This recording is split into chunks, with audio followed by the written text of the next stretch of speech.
Добро утро, приятели! Тия дни бях много зает с някакви монтажи, довършителни работи за нанасянето ни в къщата и нямах време да правя клипове. Но днешния ден реших, че ще бъде доста интересен. Ще разчистваме двора. И затова си използвам и времето, че е хладно навънка, има слана, да направя една жерава. Идеята на сланата е, че тревата в момента е по-мокра и по-лесно се контролира огъня. Така че малко по-късно днес ще продължиме с това как изрязваме дърветата и да ви покажа докъде съм стигнал и какви са плановете от тук насетне. Трап, влизам, мачкам, газа, дърпам я за таза, по нервите ти лаза, откачаш като вляза, това бита е проказа. Шеки газа, шеки газа, шеки газа, шеки газа. Давам, стила си не предавам, в очите ме гледаш, аз в облаци плавам. Чуй ми баса, кен паса, паса дърпам и газа, после пак съм в джаза и права крива гримаса. Хамър. Поизчистили сме двора, махнахме израстъците от оградата и ден трети от почистването сме вече. Съвсем събираме желязото от двора, оправяме на вторични суровини, тъкмо да ни се махне от главата. И след това ще се вземем да изчистиме тук тази площадка, да придобия някакъв вид.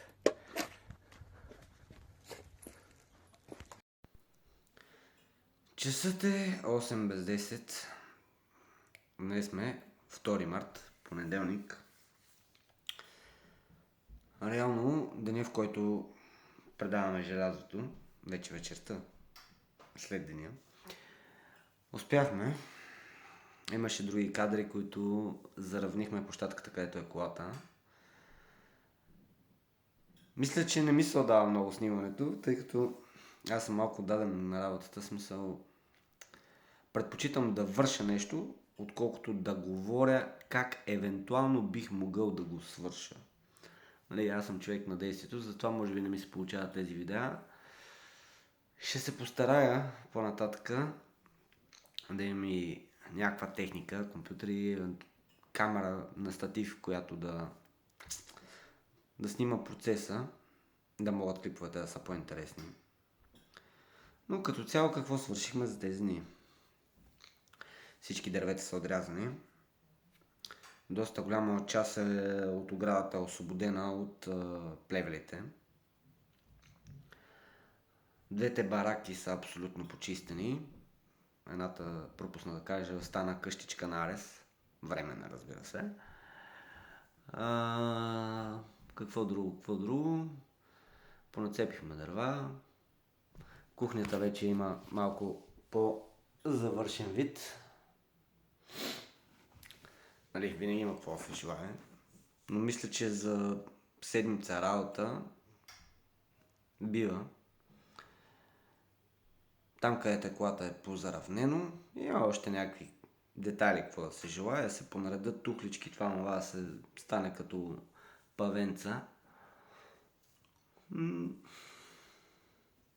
И лека по лека трябва да ориентираме вече градината, защото сезона за сеитба дойде. И така, приятели, извинявам се пак за качеството на клиповете и за това, че не успях да ви обърна толкова голямо внимание.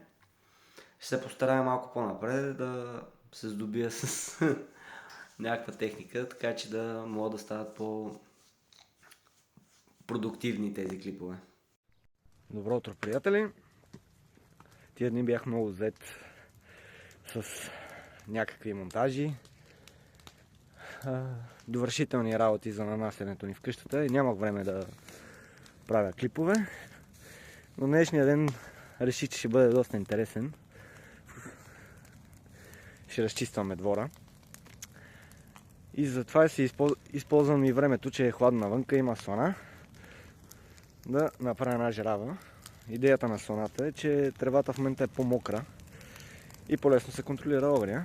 Така че малко по-късно днес ще продължиме с това как изрязваме дърветата и да ви покажа докъде съм стигнал и какви са плановете от тук насетне.